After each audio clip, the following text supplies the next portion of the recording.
Hello again. I'm glad you can join me for the continuing exploration of this little Tangerine Tiger.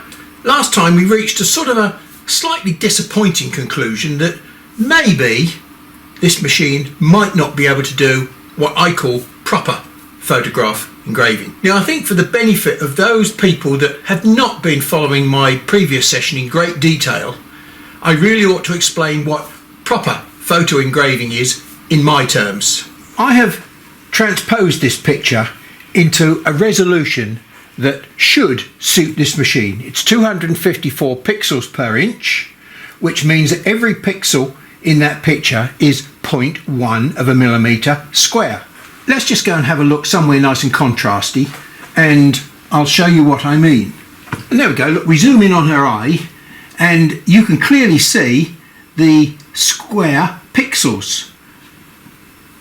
Okay, now those are rather strange pixels because although the pixels that you see are square here, there are further pixels on this screen, which means I get shades of colour within a pixel. So this is not a true 254 pixels per inch image when it's in colour. Now we can't print colour on this machine. The best that we can do is some sort of brown on organic materials normally. So we've got to go through a process of converting this from colour to, first of all, let's take the colour out of it, and we do that by converting it to grayscale. And there we go. So we've now taken all the colour out, but we've not changed anything. As you can see, we've still got the same number of pixels there, and the pixels are graduated as well. But even so, we can't print various shades of grey on this machine in the mode that we're currently operating in. There is a special operating mode for this machine called grayscale mode, where we can try and emulate each one of these pixels with a different power, and we shall get onto that later. But at the moment we're trying to do simple dot for pixel photo engraving. So let's go one stage further now and let's convert that image into a bitmap. We've already got 254 ppi, pixels per inch, set for this image. Okay, so now we're going to do something called a diffusion dither. Now there's all sorts of dither choices. Trust me, diffusion dither is the one you want. And hey, we have now converted that image into just one colour, black. I know it looks like two colours on there, black and white, but hey, we've got a background colour that we're going to use. That might be wood, which is a light brown. It could be paper, which is white. White represents the background colour, and black represents the burns that we're going to put onto the paper. Every time we scan across one of these lines, the computer will switch on for black and off for white. That was what I was attempting to do in the last session. I'm trying to get the cleanest possible black dot. You might say, well, that's a pretty rubbish image. It's only rubbish because we're looking at it so closely. If I start zooming out on that image again, you'll see that your eye is gradually, and now we've got something called aliasing between the screen pixels and the pixels in my image. Let's just carry on, and all of a sudden you'll see we should get to, there we go, look, we've got to a point where the pixels on the screen and the pixels in the picture match, and we've got a superb image. How did we get to that lovely grayscale image that you can see that looks exactly the same as the original photograph? Well, the answer is your brain is able to mix the black and the white that's on that palette into a grey.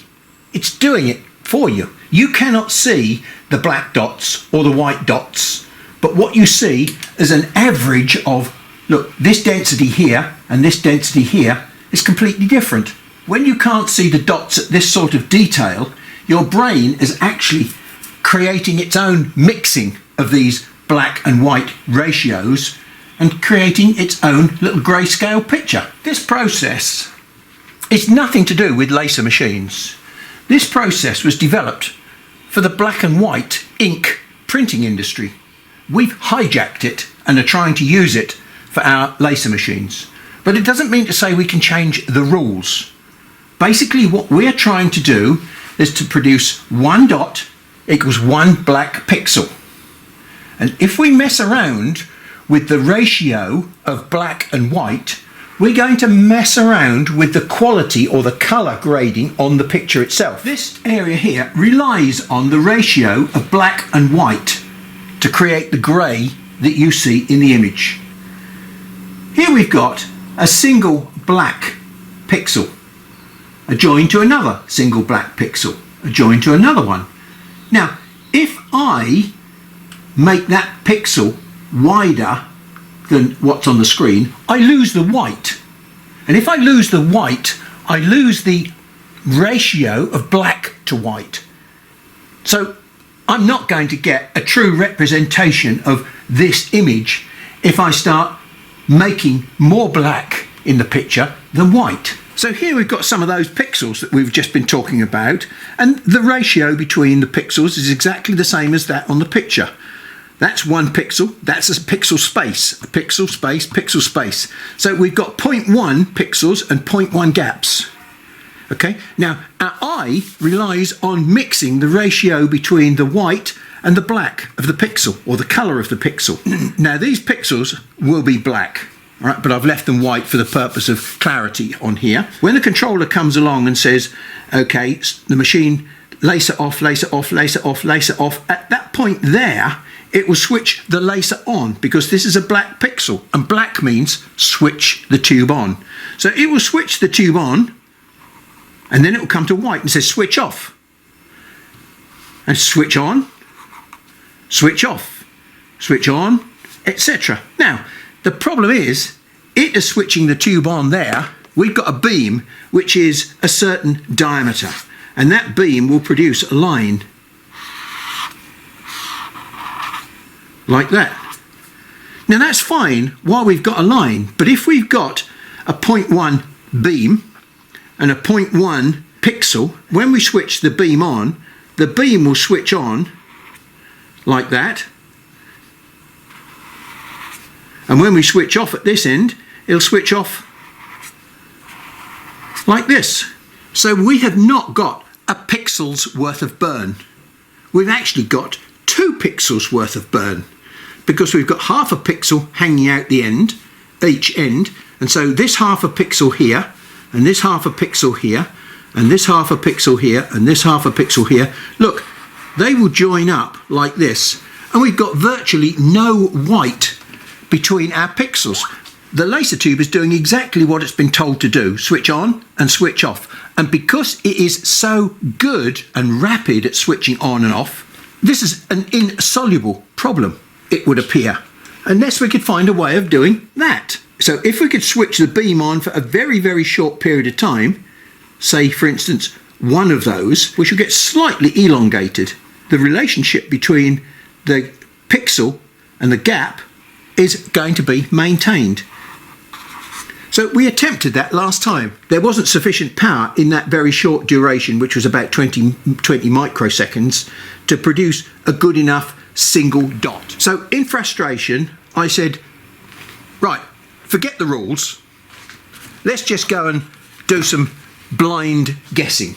We had a go at doing a picture with various parameters so that I could see what the general pattern of change of density of the picture was with various factors. All of these were 5 kilohertz, and they were 50%, 95% and 70%. When we were only on for 50% of the time, we got this sort of picture.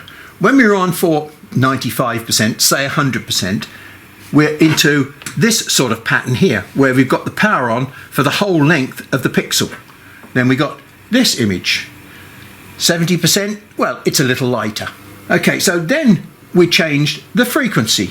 Let's compare that one. Look, 95% there, at 95% here, but here it was 5 kilohertz, and here we've got 10 kilohertz. I'm slightly puzzled about why there's a difference between these two. This looks very muddy, this one looks less muddy. You might think that these are quite good pictures, some of these, but in fact, in reality, they're not very good quality at all.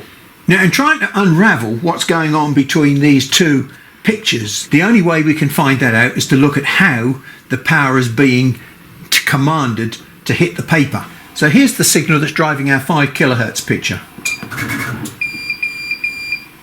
That's not quite what I was expecting to see. All high, 5% low, 5% low, all high. So we've not got uniform power. Okay, it's only 5% loss. Now, it is a problem for me because what I'm expecting to see is every time we start a pulse, we reset the time base and we get exactly the same picture. Well, that theory's been shot out of the water now, hasn't it? Look, because we haven't got that. What it looks as though we've got is a time base running in the background, and we are switching in and out of that time base based on when we require our power. So if I make the time base match the frequency of the pixels, then I will get uniform pattern. But in this instance, I've chosen a bit of an odd number, 5005, and it's caused a bit of a problem, as you can see. Now, I suspect that if I chose a nice round number, like maybe 10,000, and let's just see what the difference between that 5,000 signal is and the 10,000 signal. Leave everything the same, and we change this signal up to 10. Okay, compare that 5,000 signal with the 10,000 signal. It's showing the same sort of characteristics, isn't it? Look, they're not in the same place every time. We're not resetting the time base for every pulse. We're running fast enough to make sure that we always get one piece of missing data for every pulse, regardless of where it is. So we've got uniform power per pixel at 10K, the difference in the quality of the picture. Now there's the difference between the 10 and the 20 kilohertz. This one might be slightly darker, just might be. The only difference that I can see is the clarity in the eye. There's slightly better definition in the detail of that eye than there is in that one. Let's go and have a look at see what a 20 kilohertz signal looks like. And we've hit on a number which creates a uniform look at the time base that's running in the background. Let's have a look, see what's happening with our 50% picture. I think we're going to have to forget this first one because it does look as though we've got uniform patterns on all the other pixels. But that pattern is not what I expected. I've got 30 watts, 30 watts and 30 watts. And I've got 0 watts and 0 watts. Hang on, that's not 50% average. That's 60% high and 40% low. We're not working with averages here, but if we want to look at it in terms of average power per pixel, we've got 18 watts, not 15 watts per pixel. Now my brain is really beginning to hurt. I need a little cup of coffee, I need a big cup of coffee and some time to have a quick think about this. I've spent some time in a nice dark room, quiet, big bar of chocolate, 2 cups of coffee, and I feel like a new man. I don't look like one, but I feel like one. And I think we might have a little bit of a plan. Now we've concluded that this time base is operating in the background and all we're doing is we're switching in and out of whatever that time base is. Now we've already concluded that our dot hanging over the edge of the pixel at each end is going to block the white space in between the pixels, and that's going to give us the wrong black-white mixing ratio when we look at it. So it's always going to create a darker picture than it should be. We can't do anything to stop half a pixel hanging outside the start point of where the pulse starts. But if the pulse finishes early, for example, it finishes 50% along the pixel, then that means the remaining 50% will be there. And so we shall only lose half as much of the white. That, I'm sure, will give a better quality picture. The question is, how do we make sure that we stop the pulse halfway across the pixel? This time base operating in the background is the thing that's going to control everything. Okay, we're going to just switch in and out of that time base. Now, if that is the way that it works, and this will prove it, beyond any doubt, we should be able to exploit that fact.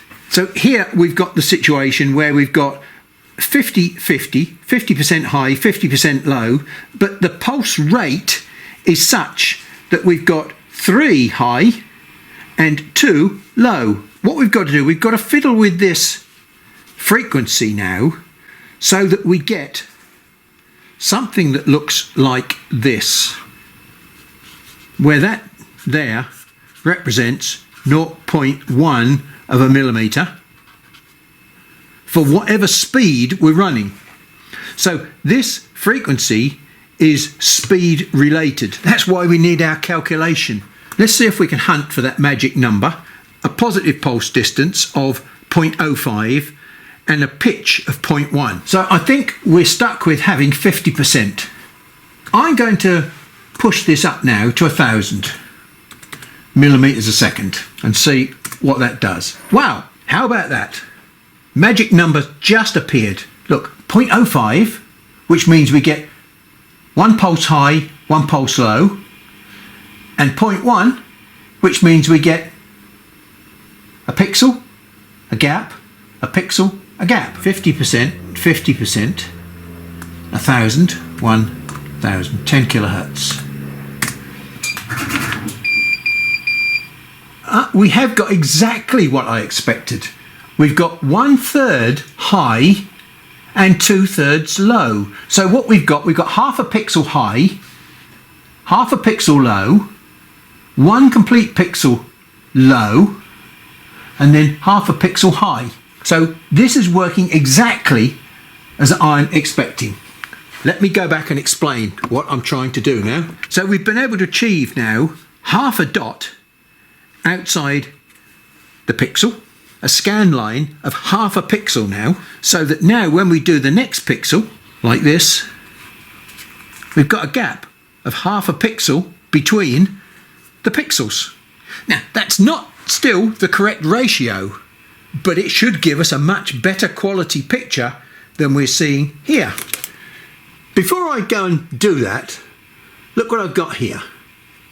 I've got a piece of glass which has got a really nice hard crisp surface.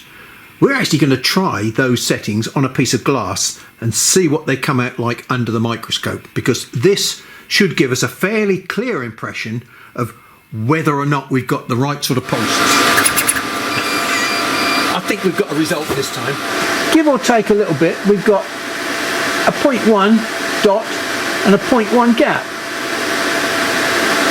Not perfect, and you can clearly see, I think, the start of each pulse here with a splash. The other thing that's interesting as well, we've got perforated continuous lines as well. We're more interested in these single dots, although perforated lines up here might possibly give us white where we don't want white. So I think the only way to really test this is to go back to my picture and use these settings and see what happens. I don't think there's any doubt that this is a substantially better picture than this one. It's less muddy. Look at the clarity of the eyes. This piece of hair here is less fuzzy. You can see all the hairs up here. You can't see them here. So that's a definite step forward. We can't get any more colour into that picture unless we slow it down. There's nothing else that we can do. I'm pretty confident the other reason why that picture is very light is because they're going to be short sausages now, but they're still dashes. But those sausages will not be 0.1 wide. Because we're running so fast, the actual lines will be probably something like about 0.07 or 0.06, as we found out when we measured the lines on the test previously. So we'll go back and we'll just measure our lines on here and see what size the dots are, because the other reason it could be light is because what we've got sausages that are like that with 0.1 pitch. In other words, we've got white between the sausages. So that's yet another reason why we've got a light picture. Well, I think the reason why it's so light, that picture, when we look at this now, is the variation in the burn. Look, we've got little teeny weeny spots right in the centre of some of these, and yet look, these are continuous lines that should be brown, and they're very light straw. So we've not got uniform burning. We can overcome that problem quite easily by slowing it down. But hang about, slowing it down changes the ratios. So let's have a quick look to see what we can do. So if we slow it down to say 500, the picture's wrong. Can I put that up to 20,000 and correct it? We've gone the wrong way. Yeah, I thought so. So I've got to come back to 5,000 to get the same result but darker. Okay, now I can't use 5,000, so I've got to use probably something like about 5,005. 500 speed, 50/50, 5.005. It's as close to 5,000 as I'd probably dare get. Okay. Now here's a little tip. Whenever I run a program and I press start, now as soon as the head starts to move, I press pause. And I wait till the program is downloaded. Then I allow the program to proceed. I have found on occasions that the machine can't walk and talk at the same time. It needs to receive its program before it carries on. Sometimes it will lose its zero and drift all over the place.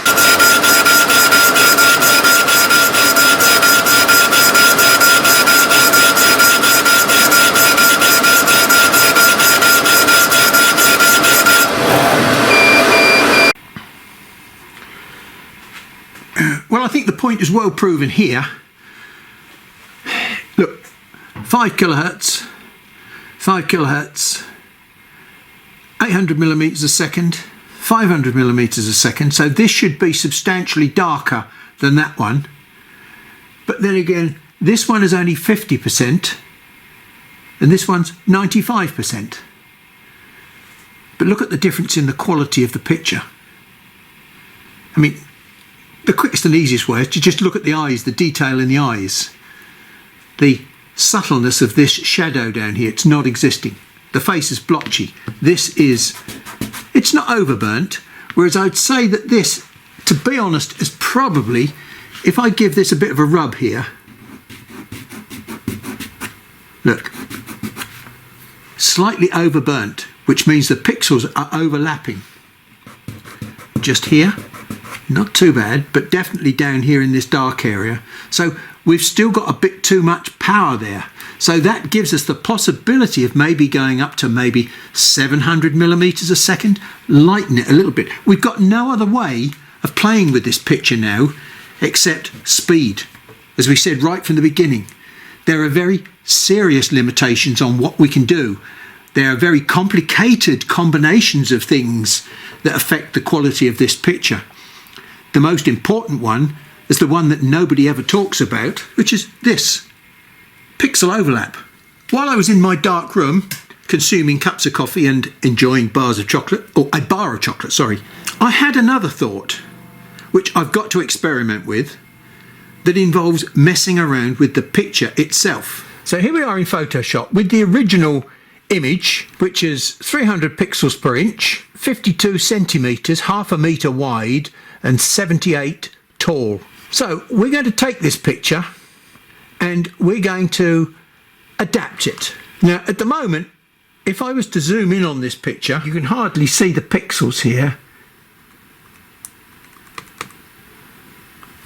300 pixels per inch, but you'll notice that the pixels are square, which is what we've always said they should be, because we're trying to copy square pixels with round dots. We've got to go through all sorts of acrobatics to try and get even close to that square. And we shall never be able to do it with this machine. So we've got to admit failure from that point of view. This machine is not capable of producing dots. It might be able to get close to dots, but the closer it gets to dots, the weaker the image becomes. The less power you can put into a dot. We're going to change our strategy now.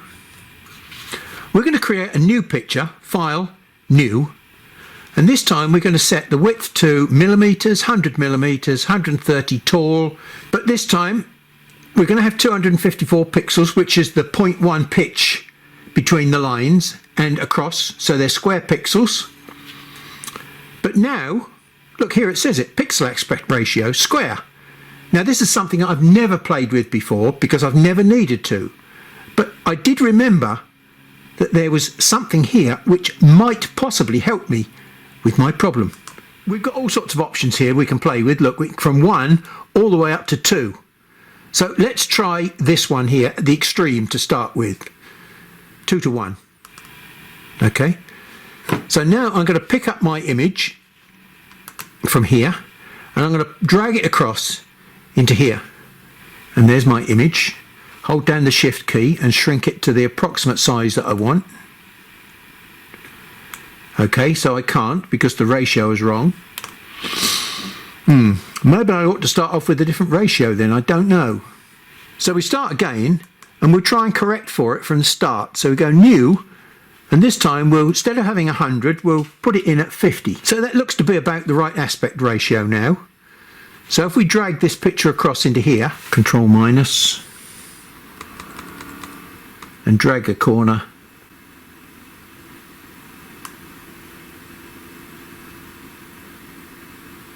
we should be able to make the image roughly the right sort of size, and then we'll drag it onto the window, fit on screen, and we can see what's going on. So we'll put that to the top of the screen. Now we should be able to do view, fit on screen, and it'll come a little bit bigger. There we go. So look, there's no difference between the quality of those two pictures, so it would appear. What have we done to this picture now? So let's zoom in to her eye again. And what do you notice now about the pixels? They're not square. They're rectangles. So how does that help us?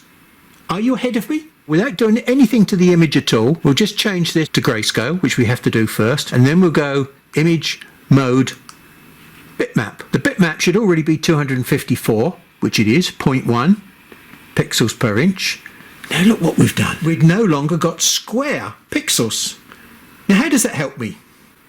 Well, what it does, it increases the amount of white between the pixels in the horizontal direction. If we've got half a dot hanging over the end of each one of these black pieces, now we've got a whole pixel in between which is white.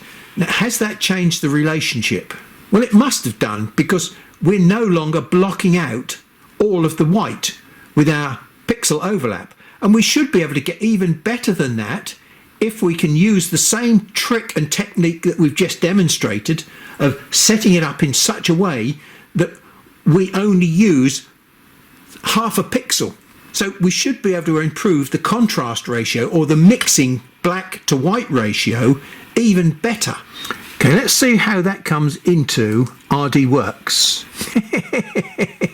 Well, it's come in at pixel ratio 1 to 1. So we should be able to change this ratio here from 100 to 200% in X. And there she is again. Now if we zoom in and look at her this time, yeah, look, we've still got our rectangular pixels. There might be slightly less pixels in there overall, so we might lose just a little bit of detail, but hey, if we get a nice crisp clear picture. So I recommend Bar of Chocolate for thinking. It helps a great deal. Got nothing to do with the pretty face, it's all to do with the size of the pixels. Well, the ideal speed that we wanted was 1000. Let's go back to that to start with, and 50/50 advanced 10 kilohertz. Not my dream, but getting close. 1000 millimeters a second, 254 pixels per inch. Okay. It's definitely not as good. It's loss of detail, probably because of the pixels. Or is it because of the settings that I've got, I wonder? So I've changed the pixel ratio now. Perhaps we ought to go back and look at the calculations. Soft, I think is the correct term. It's nothing near as good as that one. Now, I suspect it's probably because I was a bit too anxious and quick, and I didn't really come back here and look at what we should have been using. We just compared previous settings. Now, the previous settings worked well, but now, look, we've got 0.1 pitch, whereas in fact the pitch is now 0.2. because that's the length of the pixel, 0.2. So here's the situation we now find ourselves in. We've got rectangular pixels with rectangular spaces between them. We've got a dot on this end of the pixel, and as we travel along half a pixel and finish, we should produce another half a dot. Okay, so now we've got a big black space here. If I was to do that, I've almost created a complete pixel. By doing this, as you can see, I've lost a percentage of my black, but I haven't lost any percentage of white, because effectively every one of these will shift along and they will all be the same pitch. I should have a 0.2 pixel and a 0.2 gap, a 0.2 pixel and a 0.2 gap. So this has effectively fixed our problem. We haven't got any more hanging out dots. The dots are now sitting inside 2 pixels, but we've got 2 pixel space between each dot. So we're back to square one, except that we have got a different resolution in X at probably about 0.2 as opposed to Y, where it's still 0.1. Should give us good results. So what are we looking for? Well, we're looking for a pitch of 0.2 and a pulse of 0.1. What sort of magic numbers give us that result? Can I go back to 1000? Delete. So enter. And then this is still going to be 50%. And let's make that 10,000, 10k. Does that help me? No. What happens if I take that up to 20k? That looks possible. No, going the wrong way. That means I've got to come down to 5,000. Now at 5,000 I've got my 0.1 pitch and my 0.2 distance between the pixels, or pixel length. So that's pixel length, and that's half a pixel length because we're on 50%. 1000 millimeters a second and 5005. Now this approach is not the same as that adopted by the so-called big boys. Their software works with a different mechanism. They're effectively drawing different length lines, but they're not drawing dots. They create, let's call them blobs, from lots and lots of dots. So they don't attempt to print dots. What they attempt to print is lines by making a fairly coarse picture of blobs with like a newsprint style image. Now the result is always a bit cartoon looking rather than photo looking. And now I can see why. We're having to go through all these mathematical gymnastics to find a certain combination that suits what this machine is capable of doing. So in a strange sort of way, it's madness. This machine is just not really suited to proper photo engraving. Sad as it seems, we might be able to get some half decent results out of it, but they're compromise results. They're not 100% dot for pixel.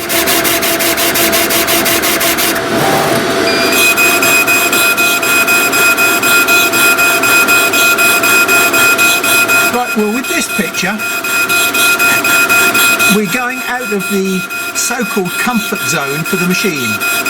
Some people say I can work right down to 0 for frequency, and other people say, well, you shouldn't go into the pre-ionization zone, which is sub 5,000 or 5 kilohertz. Well, I'm not going to apologise, because one of my rules is to break the rules. And here I am working at 2.5 kilohertz to try and get some colour into the picture, because I've reduced the speed to 500. Now, in reducing the speed to 500 and still satisfying my equation of half a pixel, I've had to go down to 2,500 kilohertz.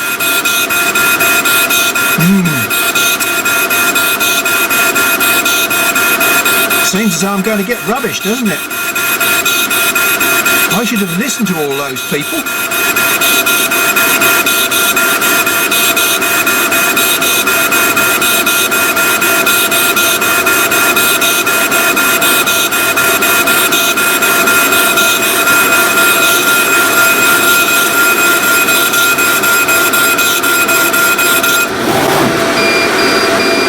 I have to say that of all the images that I've done, that one takes the prize. Closest I can compare it with,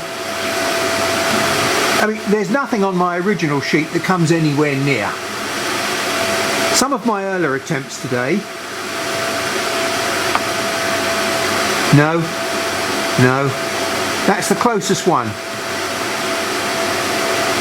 This one has got a degree of crispness to it, but it's overburnt. And when we try and correct the overburning, we get nowhere. This one has got a lovely soft, almost a matte photograph look to it. If you didn't know it, you'd think this was part of the studio out of focus, because just the face is the focal plane, where we've got those lovely crisp eyes, the teeth and the lips and the hair, and everything else is dropping out of focus. I think we've got to be moderately impressed with that.